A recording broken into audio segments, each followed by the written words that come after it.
cornerstone of a cyberpunk city's hustle and bustle is the street food scene, and today we're going to be looking at some of my favorite ways to use food to spice up your cities. Hello ladies and gentlemen, and welcome back to another tutorial. Let's not waste any time and get right into it with some food carts, because nothing quite says I can't afford my mega city apartment quite like pushing around one of these bad boys.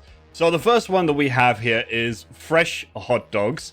We have some hot dog water in there and a bun and some dragon heads for wheels. I think it looks pretty cool. Not really that much you can do with a cart this size, right?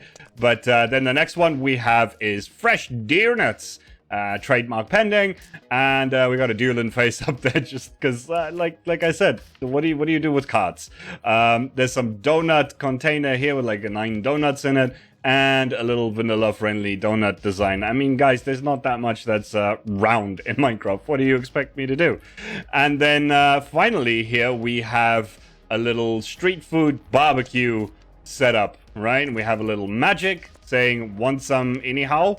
And yeah, some different grilled meats. We got a fan here that's just stoking the fire, and a little light for him to cook by, and he's got his tongs to flip the meat, right? So if you have access to like armor stands and custom heads and stuff, this is a nice little detail to add, but at the end of the day, you don't really need it. All of these other things were just done with invisible item frames. There's quite a few that I do with invisible item frames, and I'll make sure that there's a link down in the description for you guys to use and get the item frames. Next up are vending machines, and I've done a fair few of these in the past, and they've really proven to be very good for my channel. So I'm going back to them and actually showing you guys a few of these ones. So this is kind of like a vending machine array. You guys have probably seen some of these in real life, where you just have a whole bunch of vending machines next to each other, and they all have different things in them. Some of them might have some drinks, some of them might have some meds, but basically it's still technically street food. If a vending machine is on the street and it has food in it, then that's street food. Yes. Moving on to one of my favorite topics, we have food trucks, and we're starting off with a familiar one, the Wacko Taco truck from Random Craft. It's had a few upgrades so that it doesn't look like a caravan and actually looks like a food truck. We got this little mister in here just cooking away some of the Wacko Tacos over there. And as you can see, I've been using some custom textures and some heads to add a little bit more spice. But at the end of the day, just having a good banner and some nice signs, this is all vanilla, can do the trick just as well. So we have this one. We also have another one that's kind of familiar with a few upgrades. This is an ice cream truck, right? And we got a nice little sundae here on the windowsill, being served to whoever, I guess to me. I'll take that. And then we got the guy in here, we got the ice cream scoop and all of that jazz, and another couple of banners and some vanilla signage. And we even have a little bit of a hologram up here with some custom heads for speakers, just because, you know, I mean, all ice cream trucks have the jingle that plays, right? So you need to have speakers, but then a little hologram as well, just to show that you could have different things on the roofs of this.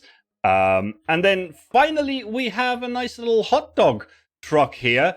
Very well themed to the bun and the ketchup and the mustard. And we even have a nice little hot dog up on the top of the roof here, which we designed on a stream, actually, with some of my viewers. So this one came out pretty nicely. And in here, we also have a little sausage lying there. And we got some condiment bottles and all kinds of things. Little details and whatnot, and I really like it. And then finally we have the Void Burger, right? Very cool. Turned this this box truck into an actual food stand. You guys might have seen these at like bigger festivals and stuff like that, where the sides flip out and become like seating arrangements, and the counters kind of shift inward when everything closes up and all that. Some more banner designs here with the black Void Burgers, and we have some burgers and Nuka-Colas and things like that on the counters as well. And then up here we have some more chimneys. There's lots of chimneys all over this place because we're dealing with food. And this is one of the first ones that has some seating to it, so I'll just show you guys here. We have some anvils and some trap doors for seating, And we have quite a few different seating designs throughout this video, so I'll show you guys that when we get there. But now that we've finished covering all of the more portable versions of street food, just bear in mind that these ones you guys should try and stick in weirder locations. Obviously, the rest of them are buildings, and so they need to be in what would be more traditional settings, whereas trucks and food carts and things like that, stick them in alleys, stick them in parking lots, stick them wherever you want. Put one on the beach for all we care. But just get creative with where you actually place them. Next, I want to touch on two different things, and not just donuts and ice creams, but actually kiosks and prefab buildings, right? Because a lot of the times you don't want to have to come up with a brand new design for every building that you create. So what you can do is you can have similar buildings like this and just swap out the block palettes a little bit, right? This one's for donuts, this one's for ice creams. They look kind of similar. You don't have to think too much, but you got two completely different looking buildings, just a shape that kind of stays the same. And I mean, in the future, what tends to happen is a lot of companies will have prefabricated buildings that can just be picked up with a crane and plonked down wherever you need them. And that's kind of what these two represent, right? But also they represent kiosks, little buildings that are freestanding and are just meant for vending whatever it is they're vending. And in this case, we have Donutso. Yes, you heard that correctly, Donutso. And up here we have a hologram of a donut that actually spells out Donutso as it goes around. And in here we also have loads of different little details. We got a monitor for taking orders and actually like a cash register kind of thing. And we got a couple of menu items up there, Nuka-Colas again, and some ovens and all of that jazz. All right, so nice little kiosk, and I really like the designs. Got quite a few little details all around. And the same goes for this one with the ice cream. And here we have some snowmen vending the ice cream. And we got a couple of all of them just displayed out in the glass cases. Some more banners and some cool signs and a hologram of an ice cream, which I think came out pretty nice. And next we have a hole in the wall, a concept that some of you might be familiar with if you've been on my channel for a while. I've used it in some of my other builds before, and this one is just jam-packed with details. So let me take you through some of it. We have the ramen banners and a little lantern hanging down here. We got some picture menu items up at the top. We have the menu, which for those of you that want to translate that, get out your translator apps and see what that says. And then Neo Akito is the name of this ramen shop. A little tip to the hat to my friend Archtec and the beautiful cyberpunk city that he's building. I'll leave a link down in the description to that, because maybe you guys want to see that. For those of you that don't follow him, you really should. If you like cyberpunk, he does some good stuff, and his theory behind everything is amazing. I'm just floating around here so you guys can take in all of the little details. There's also these seats, which if you do build them in survival, just know that you can't really jump up on them. They're a bit high, which is why I kind of have this trapdoor detail here so you can actually get up on them.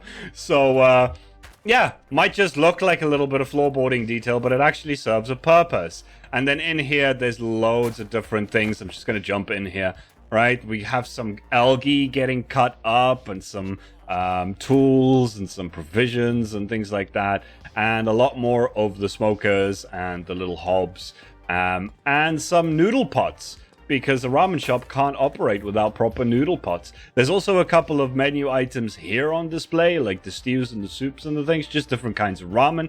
And the idea is that this is just a hole in the wall, right? So this gray wall is just representing a different building where you might have a big piece of dead space on the side of a building and you don't know what to do with it. This is my favorite, and I do mean favorite way to fill up a dead space on a big building, especially at street level. But you can also have this higher up with maybe some pedestrian walkways and stuff. Again, go watch Archtec's video, because he's got some good stuff on like elevated pedestrian areas.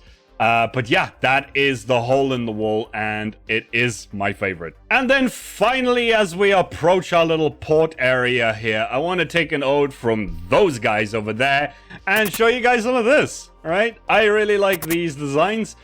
We have an elevated container here with a bar in it. This guy is super excited to serve you some whiskey. We got some banners again, and some hanging bottles, and some whiskey bottles, and some green glasses, and all that little details. And then just some very basic bar stools, bar stool designs. And that's pretty much that container. This one, I needed to lift off of the ground a little bit to make it work the way that I wanted to. Whereas this one, I could actually just, I can't really get, wait, there we go. This one I kind of built on top of the ground, so I don't really need to lift it all that much. This was a much bigger container to work with than the 4-high one there. And this one sells kebabs, right? Again, banners, always helpful for indicating what something is and adding a little bit of branding and flair to it, right? But also custom heads if you can. We got some doner kebabs here. I love this grill design for the meat grill. The big skewer, you guys know what I'm talking about, right? With the heating elements on the sides there, and some more condiment bottles and a knife and some mutton, because best kebabs are done with lamb. Anyway, so that is the entirety of all of these food stands. One thing though that I would want to make perfectly clear here is that all of these designs are interchangeable. If you want to turn this into an ice cream shop, go for it. If you want to turn that one into a donut shop, go for it. All of these ideas are interchangeable. That is the point. Very important. Well, ladies and gentlemen, I had an absolute blast building all of these things. For those of you that don't know, I used to be a chef, and food is definitely high on my priority list in life. So if you guys found any of this useful, I would really appreciate a like on this video. Subscribe if you haven't already. And just as a last note, food trucks are not the only thing that you need vehicle-wise for your city. If you want to learn more about vehicles, go watch this video next, and I will see you guys in the next one. Have a fantastic day, and see ya. Bye-bye.